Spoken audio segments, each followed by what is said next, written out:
Welcome to my YouTube channel. நம்ம இந்த வீடியோவில் என்ன பார்க்குறதுக்கு முன்னாடி நம்ம சேனலை சப்ஸ்கிரைப் பண்ணிட்டு இந்த பெல் ஐக்கனை கிளிக் பண்ணிக்கோங்க. அப்படின்னா தான் நான் போடுற வீடியோ வந்துகிட்டே இருக்கும், நீங்கள் பார்த்து என்ஜாய் பண்ணிகிட்டே இருக்கலாம்.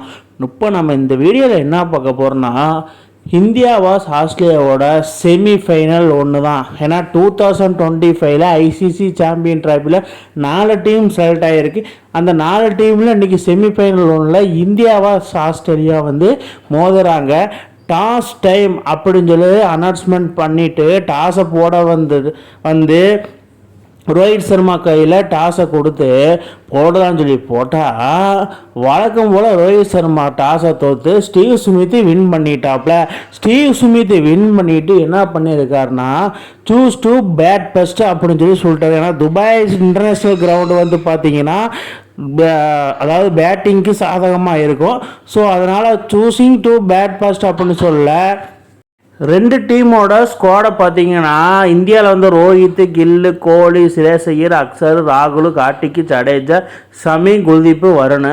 ஆஸ்திரேலியாவை பொறுத்த மட்டும் Head, Connolly, Smith, Labuschagne, Inglis, Carey, Maxwell, Dwarshuis and Ellis, Sangha, Zampa. இந்த ஸ்கோடு எல் கிளாசிக்கோ அப்படின்னு சொல்லி நம்ம சொல்லணும்.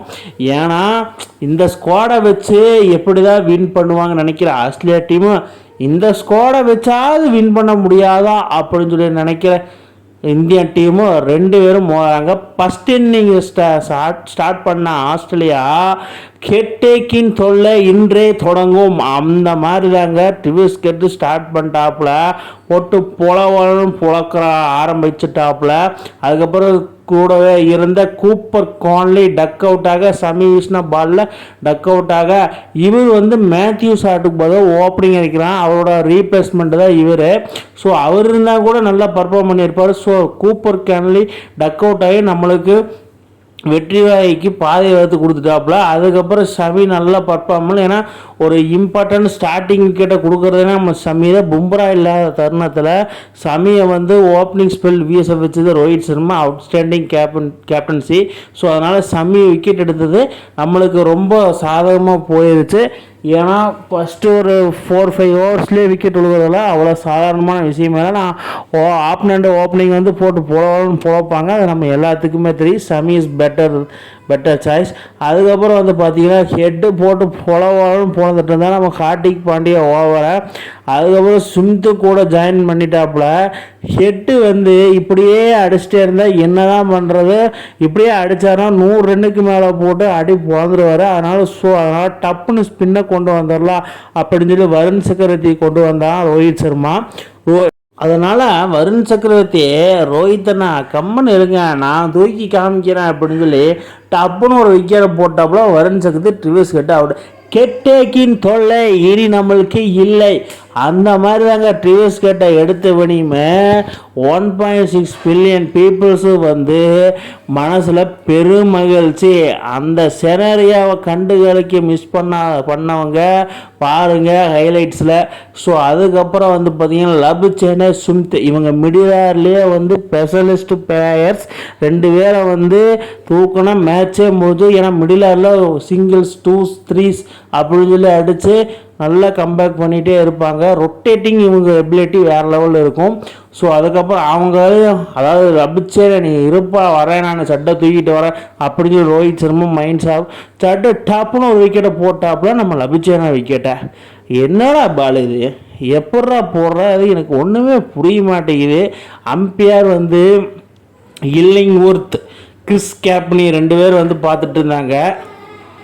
இதன் மூலிமா ஜடேஜாவுக்கு ரொம்ப ட்ரபிள் கொடுத்துட்டாங்க அம்பையர்ஸ். ஸோ இது மூலிமா டக்குன்னு விக்கெட் எடுத்ததுனால ஜடேஜா நீ என்னதான் எனக்கு ட்ரிபிள் கொடுத்தாலும் நான் விக்கெட் எடுக்கிறது நிறுத்தவே மாட்டேன் அப்படின்னு சொல்லி அம்பையருக்கே சவால் விட்டு டப்புன்னு எல்பிடபிள்யூ விக்கெட்டு டம்மான்னு எடுத்தது ஜடேஜா இந்தியாவுக்கு கொடுத்த பெரிய ஒரு ஹோப்பாக இருக்கும். ஏன்னா மார்னஸ் லப்சேனையும் ஜோஸ் இங்கிலீஷும் one of the greatest player Australia in middle orders அந்த லைனில் வந்து ஆடுறதுனால ஸோ அவங்கள தூக்குறது ரொம்ப பெட்டராக இருந்திருக்கு. சுமித் மட்டும் ஸ்டீவன் ஸ்மித் தனியாக நின்று ஆடிட்டு இருந்தாப்புல. ஏன்னா எனக்கு ஸ்மித் அடிக்க 2015 எனக்கு ஞாபகம் வந்துக்கிட்டே இருந்தது.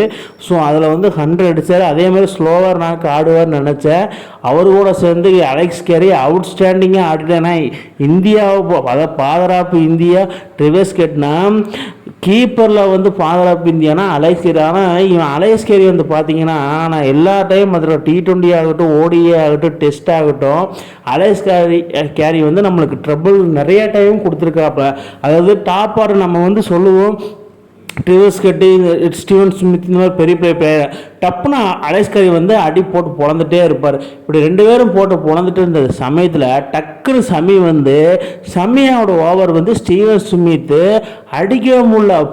பெரிய ஷாட் ஆடலான்னு சுப்லா shot sweep shot straight drive cover drive point திசைன்னு போட்டு அடிப்பார்னு பார்த்தா அவர் மைண்டே அதெல்லாம் எப்படியாவது அடிக்கணும் அப்படின்னு சொல்லி பார்த்து அவரே டாஸ் பாலுக்கு போல்ட் அவுட் ஆகி பெவிலியன் திரும்பிட்டார். ஸ்டீவன் ஸ்மித் கேப்டன்சி நாக்குன்னு சொல்லலாம், லோயர் கம்பேக்குன்னு சொல்லுவேன். அதுக்கப்புறம் பின்னாடி பெருசாக எதிர்பார்த்த கிளைன் மேக்ஸ்வெல்லு அக்ஸர் பட்டேல் என்னப்பா நீ ஃபஸ்ட்டு பால் 6 கொடுத்து செகண்ட் பால் மேக்ஸியை தூக்கி விட்டியாப்பா செமப்பா. அதுக்கப்புறம் அலெக்ஸ் கேரி போட்டு போலன்னு பொழந்து சும்மாவா சொல்கிறீங்க. அலெக்ஸ் கேரியை மிடில் ஆர்டர் போனால் என்ன நான் இருக்கேன் அப்படின்னு சொல்லி டெய்லண்டரில் வச்சு 50 ரன் அடித்து போட்டாப்புல நம்ம அலெக்ஸ் கேரி. இவர் மட்டும் அடிக்கலைன்னா இந்தியாவுக்கு இன்னும் டார்கெட்டு கம்மியாக இருக்கும். ஸோ அதனால் நான் இருக்கேன்டா அப்படின்னு சொல்லி போட்டு பொழந்துட்டாரு நம்ம அலெக்ஸ் கேரி. இப்படி பொழந்ததுனால என்னென்னா கடைசியாக ஒரு ரன் அவுட் கொஞ்சம் ரன் வந்து ஸ்லோ டவுன் ஆகிடுச்சு, டார்கெட்டு கொஞ்சம் ரெடியூஸ் ஆகிடுச்சு. ஸோ அதனால் வந்து பார்த்திங்கன்னா ஆஸ்திரேலியா 264 ரன் அடித்து 265 டார்கெட்டை இந்தியாவுக்கு செட் பண்ணிட்டாங்க. இதில் வந்து யார் அடிச்சிருக்கான்னு வந்து பார்த்திங்கன்னா ஒரு ஹெட்டு வந்து ஒரு 39 ரன்னும், ஸ்டீவன் ஸ்மித் 73 ரன்னும், அலெக்ஸ் கேரி 61 ரன்னும், மற்றவங்களாம் தலா 20 ரன் 30 ரன் அடித்து டீமுக்கு டார்கெட்டுக்கு செட் பண்ணியிருக்கிறாங்க. டீமோட டார்கெட் செட் பண்ணியிருக்கிறாங்க.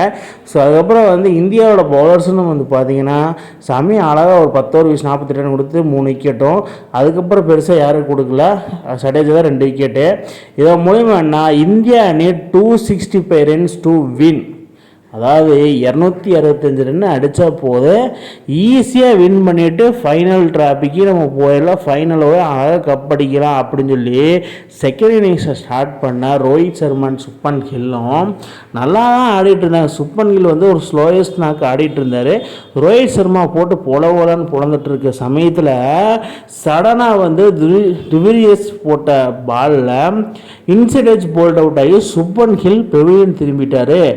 ஃபேன்ஸுக்கு சரியான சாக்கு. ஐயோ என்னடா மறுபடியும் மீண்டுமா 2015 நடந்த மாதிரி நடக்க போகுது அப்படின்னு சொல்லி பின்னாடி நல்லா தான் ஆடிட்டு இருந்தார் ரோஹித் சர்மா. அவரும் கூப்பர் கோலி வீசும் பாலில் ஸ்வீப் ஷாட் ஆடி LBW ஆகிட்டாப்புல.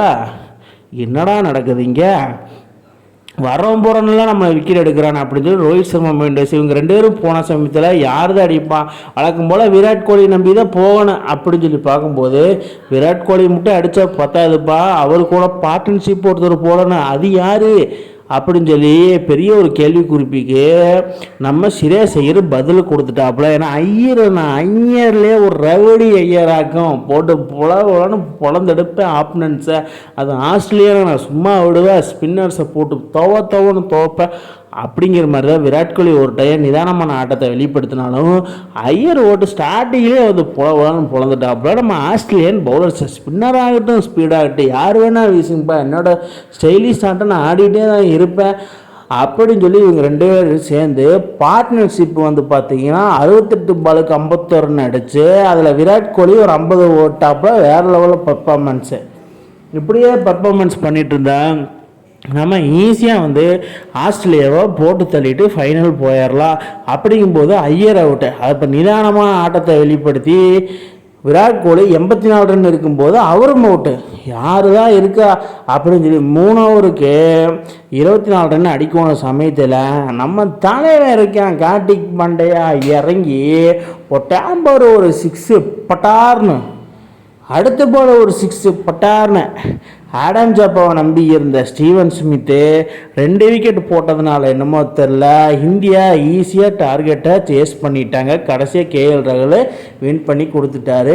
இதன் மூலிமா இந்த மேட்சோட player of the match award வந்து யாருக்கு போகுதுன்னா நம்ம கிங் கோலி. காட்டுக்கே ராஜானா அது விராட் கோலி தான்.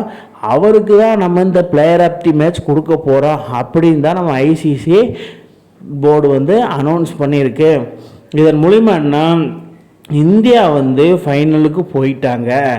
இந்தியா ஃபைனல் போயிட்டு யாரோட வந்து விளையாடணும் அப்படின்னு சொல்லி மக்களே நீங்கள் சொல்லுங்கள். என்னோடய ப்ரெடிக்ஷன் படி நான் யார் ஃபைனல் வரணும்னா, நான் சொல்கிறது வந்து பார்த்திங்கன்னா சவுத் ஆப்பிரிக்கா வரணும். சவுத் ஆப்பிரிக்காவில் வந்து பார்த்திங்கன்னா இந்த ஸ்டேடியத்தில் துபாயில் தான் நடக்க போகுது ஃபைனலு. ஸோ இந்த ஸ்டேடியத்தில் வந்து ஸ்பின்னிங் தான் வந்து நல்லா எடுப்படும். ஸோ அதனால் என்னென்னா சவுத் ஆப்பிரிக்கா பொறுத்தவரை டெபர் சாம்ஜியும் கேசவ் மகராஜ் தான் இருக்கிறாங்க. Part time bowler Aiden Markram வீசுவார். ஸோ அதனால் நம்ம ஈஸியாக சவுத் ஆப்பிரிக்காவை மறுபடியும் போட்டுடலாம். ஸோ அதனால் சவுத் ஆப்பிரிக்கா வந்து எனக்கு பெட்டர் தான். நியூசிலாந்து வந்தால் ஆல்ரெடி நம்ம அவங்க லீக்கில் வச்சு செஞ்சுருந்தாலும் பட் ஒரு பயத்தை ஏற்படுத்திடுவாங்க. ஃபைனல் வந்தாலே பயத்தை ஏற்படும். நீங்கள் யார் வரணும் யார் வரக்கூடாதுன்னு கீழே கமெண்ட் பாக்ஸில் கமெண்ட் பண்ணுங்கள். இந்த மாதிரி இன்ட்ரெஸ்டிங் கிரிக்கெட் வீடியோவை தெரிஞ்சுக்க நம்ம சேனலை சப்ஸ்கிரைப் பண்ணுங்கள், லைக் அண்ட் கமெண்ட் பண்ணுங்கள். மேலும் மேலும் உங்களுக்கு வீடியோ வந்துகிட்டே இருக்கும்.